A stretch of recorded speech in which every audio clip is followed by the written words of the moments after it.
Everyone, welcome to my new video. কেমন আছো তোমরা সকলে? আশা করি তোমরা সকলে খুব ভালো আছো, আর আমরাও খুব ভালো আছি তোমাদের আশীর্বাদে। তো চলো আজকে সকালে কোনো ব্লগ দিতে পারিনি, এখন ঘড়িতে বাজে তোমার 6টা। তো 6টার সময় একটুখানি রেস্ট নিয়ে উঠলাম, একটু রেস্ট নিয়ে উঠে তারপরে এখন একটু ভিডিও শ্যুট করলাম। কারণ ওই একটু সকালবেলা মানে আলিশি লাগছিলো, রোজ দিন তো একই রকম যায় না শরীরটা।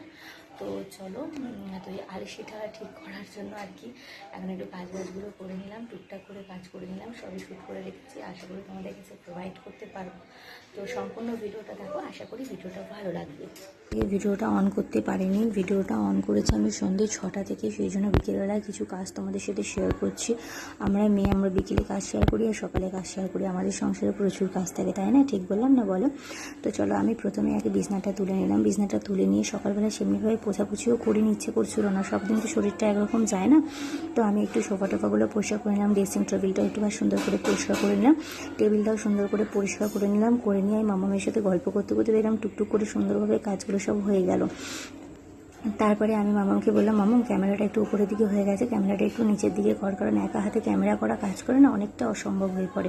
তো মামাকে বললাম, মামাম তুই একটুখানি এবারে ক্যামেরা তো ওটা শ্যুট হয়ে গেছিলো, তারপর মামাকে বললাম তুই এবারে ভালো করে ফ্রেশ হয়ে এবার সন্ধ্যেটা দিতে হবে, ভগবানের কাছে একটু সন্ধ্যেটা জ্বালিয়ে দে। তো বললো, মা তুমি আমাকে তাহলে হেয়ারটা ফেলে দাও, আমি মুখ হাত পাটা সুন্দর করে ধুয়ে চলে আসি।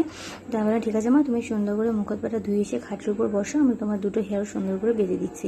তো এবার আমার মেয়ের একটা সমস্যা হচ্ছে কি, নতুন নতুন চুল বড় করছে, তো এবার তার কি হয়, পিছন দিকে যে চুলগুলো রয়েছে সেগুলো ভীষণ চুল করে, ঠিক আছে? তো সেই জন্য বলে, মা তুমি না আমাকে একটুখানি পিছন দিকেও দুটো চুল বেঁধে দেবে, তাহলে কি হয় আমার চুলগুলো আটকা থাকবে, আমার চুলটাও বেশ বড় হয়ে যাবে। তো দেখো, তাকে সুন্দর করে রেডি করে দিলাম, একটু কাজলে টিপ পরিয়ে দিলাম, গায়ে হাতে পাউডার লাগিয়ে দিলাম, চুল বেঁধে দিলাম, সে তো বিশাল খুশি। এবার বলছে, মা দাও এবার আমি একটু ধূপটা জ্বেলে দিব ঠাকুরের কাছে। আমি যাও মা, তুমি ধূপ জ্বেলে দাও ঠাকুরের কাছে। তো ধূপ তো আরও নিজে জ্বালাতে পারে না, ওকে আমি সুন্দর করে জ্বালিয়ে দিলাম মাচিস কাটিয়ে দিয়ে। তো ও এবার সুন্দরভাবে সারা ঘরে ধূপ ঘোরাচ্ছে। দেখো আমার মেয়েটা যে কবে এত বড় হয়ে গেল আমি নিজেও জানি না। যাই সারা ঘরে ধূপ দিয়ে এবার তোমরা নিজেরাই দেখতে পাবে, সুন্দরভাবে ঠাকুরকে প্রণাম করবে। এই দেখো সুন্দরভাবে ঠাকুরকে প্রণাম করেছে। আবার বলছে বাবা একটু ভালো করে করে নাও। বন্ধুরা, মেয়েকে রেডি করিয়ে দিয়েছি, আমি নিজেও প্রিপারেশন নিয়ে নিয়েছি, মানে রেডি হয়ে নিয়েছি। রেডি মানে এই সন্ধ্যেবেলা একটু মুখ টুক ধুয়ে নিলাম, চুলটা বেঁধে সিঁদুর করে নিলাম।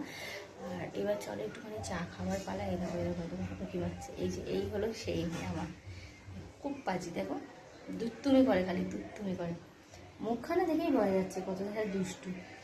যাই হোক বন্ধুরা, তো চলো এবার আমরা একটু চা খেয়ে নিই, তারপর আবার দেখা হচ্ছে তোমাদের সঙ্গে, দেখতে থাকো। বন্ধুরা, যেমন কথা তেমনই কাজ, তোমাদেরকে বললাম চা করতে যাচ্ছি। দেখো এবার চা করতে চলে এসেছি, গা করে গ্যাস জ্বেলে দিয়েছি একদম। এবারে খালি চাটা হয়ে যাবে, তারপর মামে খেয়ে নেবো। তো দেখো চা হয়ে গেছে, আর ভিডিওটা স্পিডে করে দিয়েছি, স্পিডে না করে দিলে অনেকটা লং হয়ে যাবে। আর আমি না এখন নতুন যেহেতু ভিডিও করছি, এতটা লং করতে চাইছি না, কারণ অনেক কিছু বুঝতে শুনতে বাকি আছে। তো আমি একটুখানি চা দিয়ে মুড়ি খেয়ে নিচ্ছি, আর মেয়েকে পার্লেজি বিস্কুট দিয়ে দিলাম, ও খেতে থাকলো চা দিয়ে। দুজনে মিলে হামাম করে খেয়ে নেবো। খেয়ে নেওয়ার পরে দেখো আর কি বাকি আছে, কি করতে থাকি আমরা। আমার মেয়ে ঢকঢক করে চা খাচ্ছে, দেখছো বন্ধুরা? তোমরাই বলো একে কি চা খাওয়ানো উচিত? এ তো ঢকঢক করে চা খাচ্ছে। আর তোমরা কিন্তু মনে করো না আমি এত জোরে খাবার খাচ্ছি, আমি কিন্তু আস্তে আস্তেই খাচ্ছি, যেহেতু ভিডিওটা স্পিড করে দিয়েছি সেই জন্য এত জোরে মনে হচ্ছে। তো এখন চা খাওয়ার পালা প্রায় শেষের দিকে হয়ে এসছে। এবার মেয়েটাকে বই পড়তে বসাবো একটুখানি, তার জন্য তাড়াতাড়ি করে খেয়ে নিচ্ছি। ওকে বলছি বাবু দেখো বক বক করছি কন্টিনিউ। তো ওকে বলছি বাবু তোর খাওয়া গেছে, জলটা খেয়ে নিয়ে এবার তুই ঝটপট করে বই খাতাটা নিয়ে এসে বস। তো এইবার একটু বই পড়িয়ে নিই। তো চলো বন্ধুরা, এবার মেয়েটাকে একটু পড়িয়ে নিই। দেখো কীরকমভাবে বিদ্যাসাগর আমার পড়াশোনা করে, পড়াশোনা করতে করতে হাজার দিকে মন চলে যায়, তাকে টেনে নিয়ে এসে বসানো। তোমরাও দেখে নাও আজকে। সত্যি কথা বলতে এইটুকু সময় তোমাদের সাথে যেটুকু শেয়ার করলাম, এইটুকু পড়াতে তো হয় না, পড়াটা কন্টিনিউ চলেছিল 3 ঘন্টা। বাট যাই হোক, যেটুকু ক্লিপ পেরেছি নিয়েছি, তোমাদের কাছে শো করলাম। আর কি বলবো বলো, বাচ্চা মানুষ অনেকটাই সময় লাগে পড়াতে, সবটা তো একবারে হয় না। ওই জন্য কিছুটা সময় হয়তো ব্রেক দিয়েও করাতে হয়। একটা সময় আবার কোনো সময় এমন ভালো মুড থাকবে যে একা নিজেই বসে করে নিল যা হোমওয়ার্ক দিল। তুমি কি হবে ব্যাপার জানো তো, বাচ্চা মানুষ, ওদের মনের মতো করে চলতে হবে।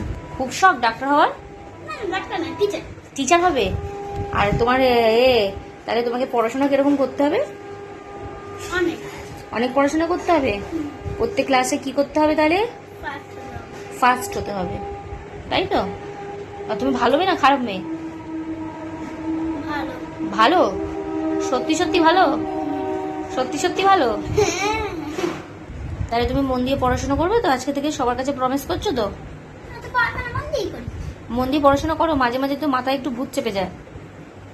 মন দিয়ে পড়াশোনা করবে তো? প্রমিস? এখানে প্রমিস?